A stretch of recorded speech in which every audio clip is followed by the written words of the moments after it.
Question number 2 देखिए, दी हुई संख्या रेखा पर ABCD बिंदुओं के लिए दशमलव संख्याएं लिखिए।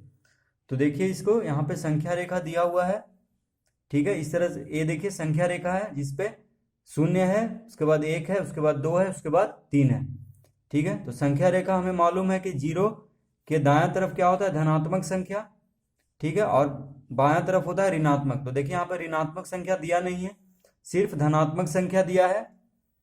तो देखिए 0 से 1 के बीच में कितना, देखिए कितना भाग में इसको बांटा है, तो 1 2 3 4 5 6 7 8 9 10 भाग में बांटा है। 1 से 2 के बीच में भी 10 भाग में बांटा है, 2 से 3 के बीच में भी 10 भाग में बांटा है, क्योंकि सबका दूरी बराबर रहता है, ठीक है। तो हमसे कह रहा है कि दी हुई संख्या रेखा पर ABCD बिंदुओं के लिए दशमलव संख्याएं लिखिए। तो देखिए यहां पे ए देखिए कौन से स्थान पे है संख्या रेखा पे। तो देखिए यहाँ पे 0 है, तो 0.1 हुआ, यहाँ पे 0.2 हुआ, 0.3, 0.4, 0.5, ठीक है, 0.6, 0.7, 0.8, 0.9। यानी यहाँ पे ए जहाँ पे है वहां पे क्या है, 0.9 है, ठीक है, जिसको 0.9 भी बोल सकते हैं या 0.9 भी बोल सकते हैं, ठीक है। तो देखिए यहां पे एक हम लिखेंगे 0.9। अब देखिए बी कहां पे है, तो हम देखिए गिनेंगे, यहाँ पे 1 है, तो यहाँ पे होगा 1.1, ठीक है। यहाँ पे क्या होगा 1.1, यहाँ पे होगा 1.2, यहाँ पे होगा 1.3, यहाँ पे होगा 1.4, यहाँ पे होगा 1.5, यहाँ पे होगा 1.6। यानी बी कहाँ पे है, 1.6 पे, ठीक है। तो वही नाम लिखना है हमको सिर्फ कि ABCD कहाँ पे।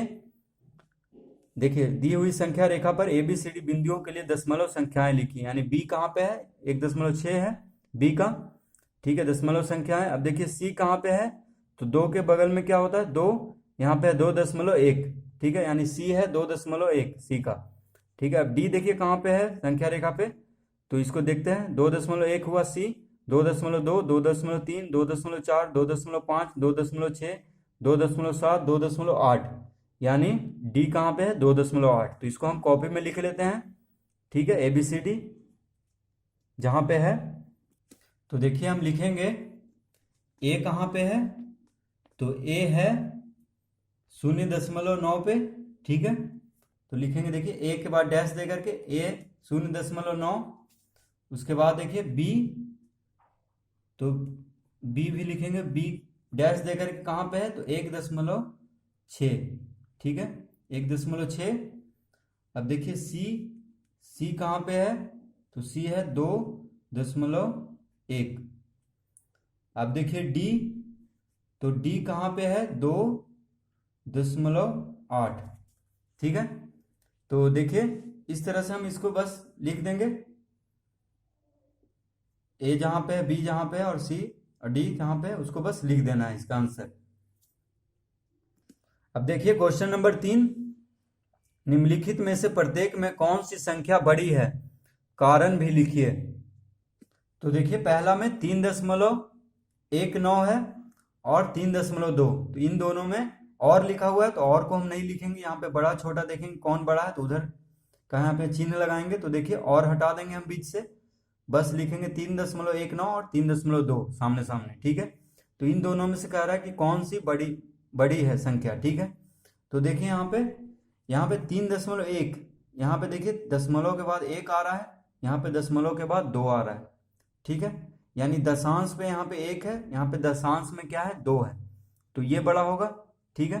क्योंकि देखिए इकाई अंक तो सेम ही है, 3 देखिए इकाई स्थान पे दोनों सेम है, तो हम दशांश देखेंगे, ठीक है। दशांश में यहाँ पे 1 है, यहाँ पे 2 है, तो 2 बड़ा होता है, तो यहाँ पे 3.2 बड़ा होगा, तो इस तरफ का इसका मुंह करेंगे, देखिए, ठीक है, ये मगरमच्छ का मुंह है, इसको इधर करेंगे जिधर बड़ा है, क्योंकि मगरमच्छ हमेशा बड़ा शिकार ही करता है, ठीक है, छोटा शिकार की तरफ नहीं देखता है। तो देखिए बड़ा ये हुआ, इसीलिए इसको इधर करेंगे, तो ये हो गया 3.2, इससे बड़ा। तो हम यहाँ पे लिखेंगे कह रहा है कारण भी लिखिए, तो हम लिखेंगे यहाँ पे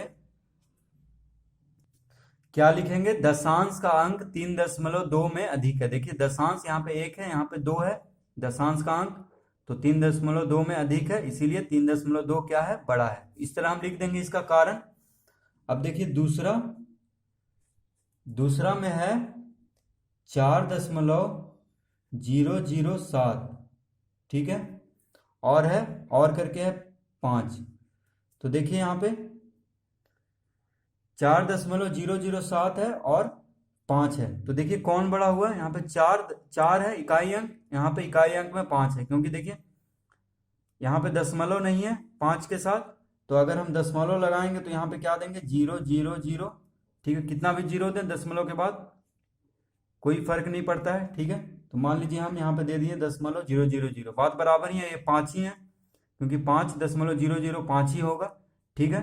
तो अब देखिए यहाँ पे दशमलव के बाद होता है दशांश, तो दशांश तो बराबर है 0 है, देखिए शतांश भी बराबर है, हजारवां यहाँ पे 7 है, यहाँ पे हजारवां भी 0 है, तो लेकिन इकाई अंक हमको देखना है, इकाई अंक मेन होता है, तो पहले अगर इकाई अंक में ही बड़ा हो जाए तो दशांश शतांश हजारवां कुछ नहीं देखना है हमको।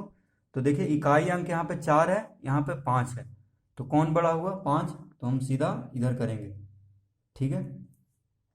तो यानी 5 बड़ा हुआ किससे, 4.007 से, ठीक है। तो क्यों बड़ा हुआ, तो यहाँ पे हम लिखेंगे इसका कारण, लिखेंगे पूर्ण संख्या खंड 5 में अधिक है। तो देखिए पूर्ण संख्या जो 4 है और 5 है, तो 5 में अधिक है, यानी 5 अधिक है 4.007 से, तो ये इसका कारण होगा, ठीक है।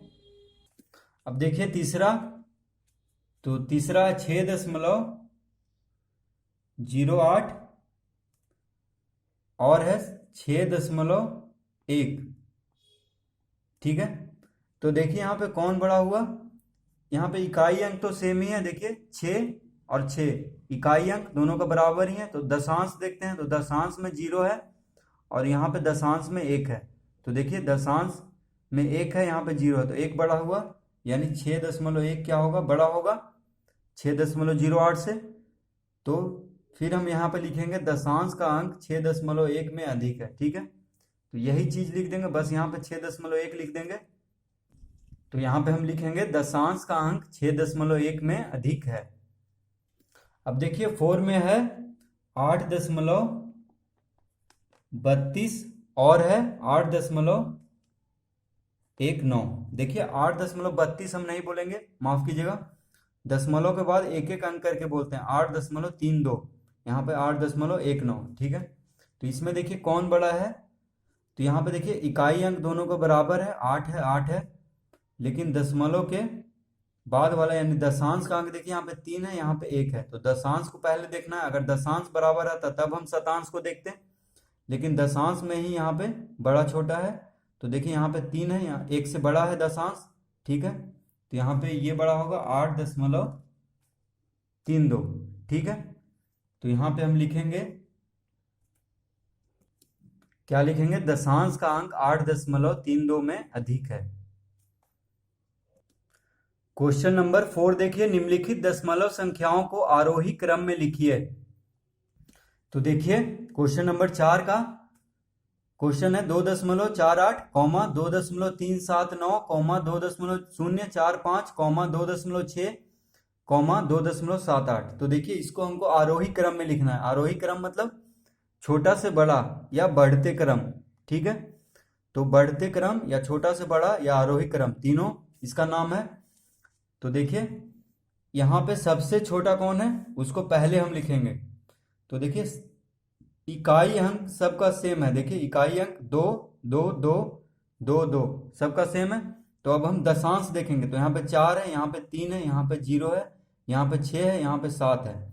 तो देखिए यहाँ पे 4 है, यहाँ पे 3 है, यहाँ पे 0 है, यहाँ पे 6 है, यहाँ पे 7 है। तो 0 वाला दशांश अंक, अब जब इकाई अंक बराबर है सबका, देखिए 2 सबका बराबर है आगे वाला अंक, जिसको इकाई अंक बोलते हैं, तो हम इसका दशांश देखेंगे। तो दशांश देखेंगे तो देखिए सबसे छोटा 0 है, ठीक है, तो यानी ये अंक सबसे छोटा हुआ, तो यहाँ पे हम लिखेंगे 2.0 045, ठीक है, कॉमा देंगे।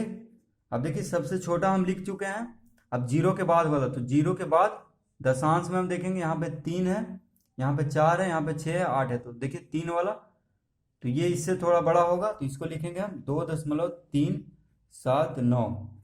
अब देखिए 3 के बाद दशांश अब देखेंगे तो 3 हो गया, अब 4 होगा, तो 2 दशमलव यहाँ पे लिखेंगे 48। अब देखिए 4 हो गया, तो उसके बाद 5 नहीं है कहीं भी दशांश में, तो 6 है, तो इसको लिखेंगे 2.6। उसके बाद 7-8 को लिख देंगे 2.78। तो देखिए ये आरोही क्रम में हो चुका है। देखिए यहाँ पे 0 है दशांश, यहाँ 3 है, यहाँ 4 है, यहाँ 6 है, यहाँ 7 है, ठीक है। तो दशांश को देखकर ही इसको आरोही क्रम में हम कर देंगे, क्योंकि इकाई अंक सेम है। अगर दशांश भी अगर बराबर रहता तो हम दहाई अंक को देखते, नहीं माफ कीजिएगा, शतांश अंक को देखते, ठीक है। अगर शतांश भी बराबर रहता तो हम हजारों अंक को देखते, ठीक है। तो इस तरह से इसको हम किस में कर देंगे, आरोही क्रम में।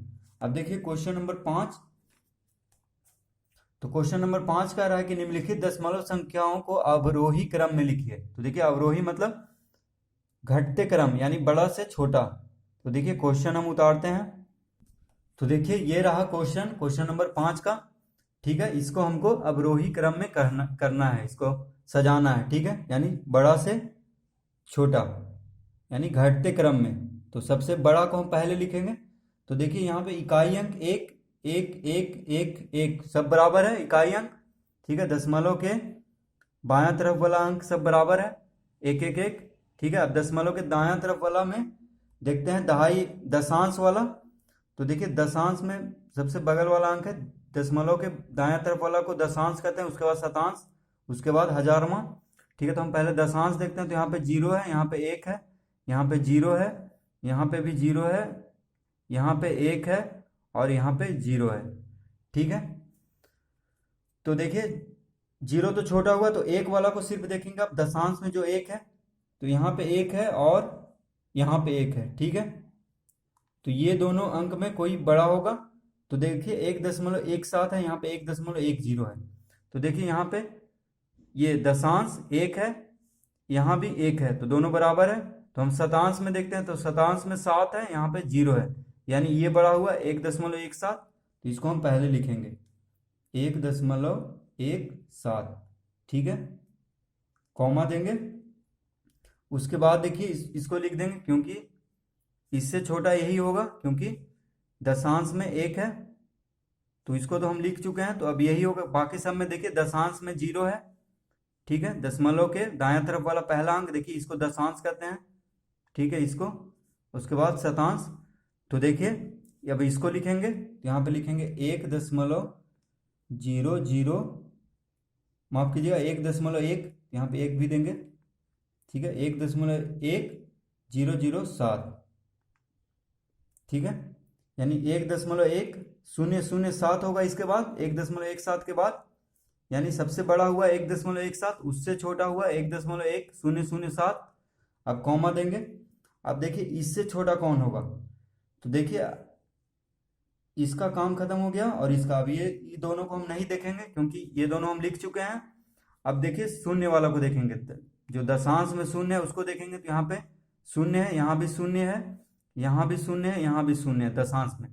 तो शतांश में देखेंगे, दशांश सबका बराबर है, तो शतांश में यहाँ पे 8 है और यहाँ पे 1 है। देखिए शतांश में दूसरा अंक, दशमलव के दायां तरफ वाला दूसरा अंक 1 है, यहाँ पे 0 है, ठीक है, और यहाँ पे 3 है। तो देखिए सबसे ज्यादा यहाँ पे है 8 है शतांश में, तो हम इसको लिखेंगे अब, यानी 1.08, ठीक है, यानी 1.008 क्या होगा, इससे थोड़ा सा छोटा होगा, ठीक है। अब देखिए, अब इसके बाद हम 1.08 के बाद देखिए शतांश, दशांश के बाद शतांश हम देख रहे थे, तो शतांश में देखिए यहाँ पे 8 था, तो इसका काम खत्म हो गया, तो इसको भी हम अब नहीं देखेंगे, अब बस ये तीनों को देखना है। तो देखिए शतांश यहाँ पे देखिए 1 है, यहाँ पे 0 है, और यहाँ पे 3 है, यानी ये बड़ा होगा इन तीनों से, इन दोनों से, ठीक है। तो इसको लिखेंगे अब 1.08, 0 3, फिर कॉमा देंगे। अब देखिए इसका भी काम खत्म हो गया। अब ये दोनों में देखेंगे तो देखिए 1 दशमलव यहाँ पे 0, यहाँ भी 0 है, 1.0 और 1.0 यहाँ भी है, बस दशांश में दोनों बराबर है, इकाई भी अंक बराबर है और दशांश भी। तो शतांश देखेंगे यहाँ पे 1 है, यहाँ पे 0 है, तो ये बड़ा होगा इससे। ठीक है, तो इसको लिख देंगे 1.017। ठीक है, तो देखिए इस यानी इससे थोड़ा सा छोटा ये होगा। अभी इससे देखिए सबसे छोटा यानी इसका भी अब तो क्या बचा अंतिम में ये बचा, तो इसको हम इधर लिख देंगे, यानी सबसे छोटा हुआ 1.008। ठीक है, तो इस तरह से हम इसको अवरोही क्रम में सजा देंगे।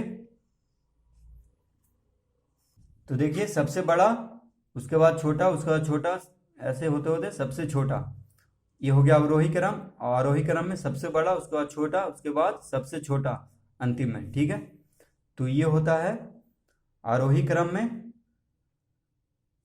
बढ़ते क्रम, अवरोही क्रम घटते क्रम। ठीक है, तो क्वेश्चन नंबर 4 5 हल हो चुका है। देखिए प्रश्नमाला 6B का। तो इसको देखने के लिए धन्यवाद।